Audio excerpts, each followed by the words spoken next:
senior statesman and chieftain of the Pan-Yoruba Sociocultural Group Afenifere, Pa Ayo Adebanjo, has admonished young and intellectual Nigerians to rise up to the challenge of pressuring the government of President Muhammadu Buhari into implementing the 2014 Constitutional Conference report.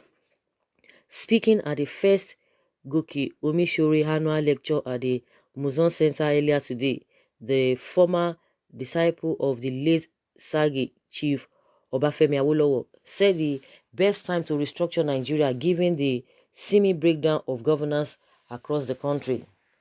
The theme of the parley, which had other heavyweights as founder and vice chancellor, Babalola University, Ado-Ekiti, Chief Afe Babalola SAN, President General Ohaneze Ndigbo Group, Dr. Charles Nwodo, spokesman of Afenifere Group, Mr. Yinka Odumakin, and the chairman and convener of Voice of Reason on attendance, was restructuring, building a knowledge-based society.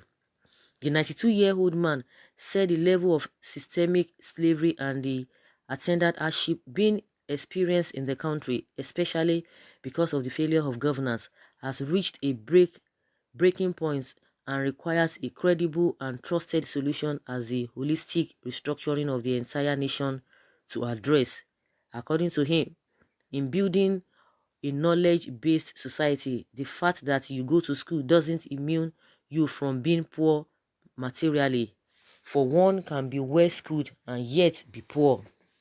What essentially liberates one from the shackles of poverty, a competitive skill to become materially sufficient. Like the guest speaker, the skill she pieced is on management and leadership. That is why she is able to talk to us and we listen with apt attention. According to him, Nigerians should shun bipartisanship politics and embrace the developmental values of the 2014 confab report and set country on a path of glory, instead of holding tight onto the failed, retrogressive and oppressive government currently prevalent in the country and across the Africa continent. He says, but it is one thing to know and another thing for your head of state, referring to President Muhammadu Buhari, to know. He is probably too illiterate to understand the importance of this restructuring.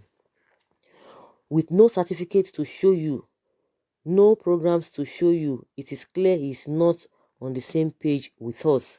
So it becomes an obligation for some young and intelligent ones amongst you who can find your way through. Go and tell the people around the head of state to restructure the country. The best time to do that is now. We are already in slavery, and when you fight now, I am too old to die, you stand a chance to free your children and grandchildren, he added. What Ayo Adebanjo is saying, that the president is too illiterate to understand what a restructuring is all about. And at times I'm just like, this man, 92-year-old, I'm just wondering that, are you sure that this man is, I've heard about his age before now, but I didn't really pay much attention that this man is 92-year-old. Ha. So he's looking younger than his age, if you ask me. Ayo Adebanjo is really looking younger than his age. But okay, let's come to think of what he has said. But this government is not ready to do restructuring. They are just playing to the gallery. Well, if the president is too illiterate to understand the meaning of restructuring or what it entails, then what about the vice president? What about the vice president who is a son, a professor of law at that, and also you have a lot of sons around him? But some people will argue it with you. I remember that some people will argue with it too, because in my opinion, I just believe that if the president is too illiterate to understand it, then what about this vice president? Is he not to really help him to, to coordinate him, or to remind him, or to help him in some areas? Some people will argue with you that you are talking of vice president. Does that one have say? That he doesn't have say. And at the end of the day, even if you have a lot of or group of people who are so intelligent that they understand this restructuring, if the person who is the driver, that is the president, if he doesn't believe in it, there is nothing anybody can say about it, irrespective of your academic backgrounds. He will not want to do it unless it's coming out from his heart that he wants to go in that route. Good and fine. But if not, all of those people will just be looking. They will just be saying yes sir, yes sir, yes sir. Even if they advise him or they suggest to him or they interpret, if he's not ready, he's not ready. So that is why I think their emphasis is really more on him, not those who are working with him.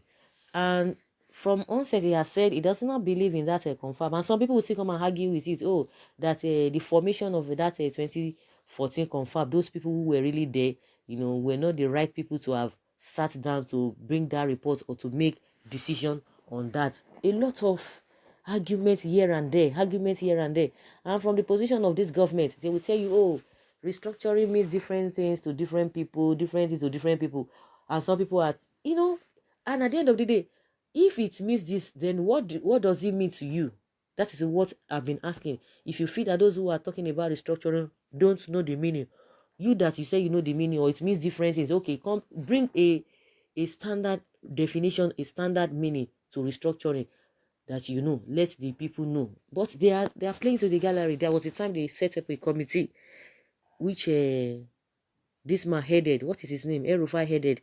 And we just understand that they were just trying to play to the gallery. They were not serious about it, and they are not still serious about it.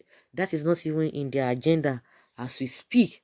So it's gonna be difficult. It's gonna be hard. It's only people who really believe in this that can really do much. But as far as this government is concerned, they are not ready to do that.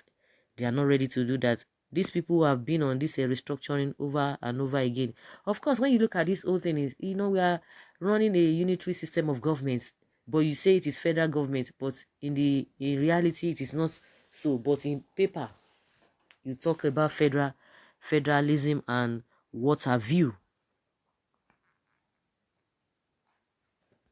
Baba Adebanjo, there's difference between words and actions. You said Buhari didn't implement 2014 conference. Agreed, but who voted him into power? Yorubas. Baba, if Yorubas wanted the conference implemented, they should have voted the candidate that planned to do it into power. Period. Someone say Baba. It pays to join the bandwagon. Sorry for you. Nigeria is an expired country. You cannot restructure a country full of northern vampires or wolves and merge them with southern lambs. It was Britain that did their worst by then. The only answer to expired Nigeria is disintegration. Absolutely correct, sir. And many thanks, sir. Somebody supporting what Pastor Adebanjo is saying. Point of correction, it's Jubri, not Buhari. Buhari is long dead. Some people, you'll be talking about something, some people just be bringing another thing, you just have no choice than to just laugh.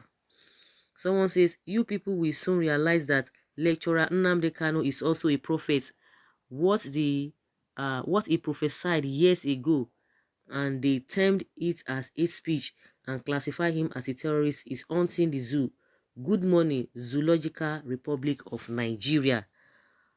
How long can all these people, Afenifere, Ohaneze, Niger Delta, Middle Belt, to stop making noise about restructuring? Do you want to do? What do you want to do if you got plans like Nnamdi Kanu is doing? Hausa Fulani, I know Hausa Fulani is enjoying their benefits from Nigeria and cannot restructure because they are lazy, can't think for themselves, so they enjoy without supporting with nothing. Yes, he's a blocked head, and people from Yorubas that voted him into power are like him. Now they are seeing the rewards of their action. Those people that voted him are now slave in their own heritage land, being tormented by his kinsmen, those murderers, those Esme and Boko people. Someone say Buhari is a dullard. So guys, what do you really think about this restructuring? Do you think restructuring will uh, come to play? Some people are of the opinion, oh, that forget restructuring, disintegration is what will happen. And from this structure, from what we have seen, the Hausas, they don't like it. It's not that anybody is making it up. Go on, you see them talking all over the place. They don't want it. Even come on Amotekun, that they are even they tried to launch in the southwest, they came out, they said, oh, it is a ploy to form Oduduwa Republic. You can imagine, they said it's in the open. So nobody's making anything up. They came out like bees and said, no, no, no, no, no, no. This Amotekun is a ploy to request for Oduduwa Republic. And people are like, what are you guys talking about? When it comes to, okay, let everybody go their separate way. They don't want anyone, whether go your separate way or you go your do restructuring. They don't want it. What they want is what is happening now. And what is happening now is not good at all. It's not good at all. So guys, let us hear your take concerning what Payo Adebanjo said, that because Buhari is too illiterate to understand this whole thing, that is why he will not want to go in the line of restructuring. But restructuring will be the best for us. So let us hear your opinion concerning that. Thank you very much for always being there. Bye.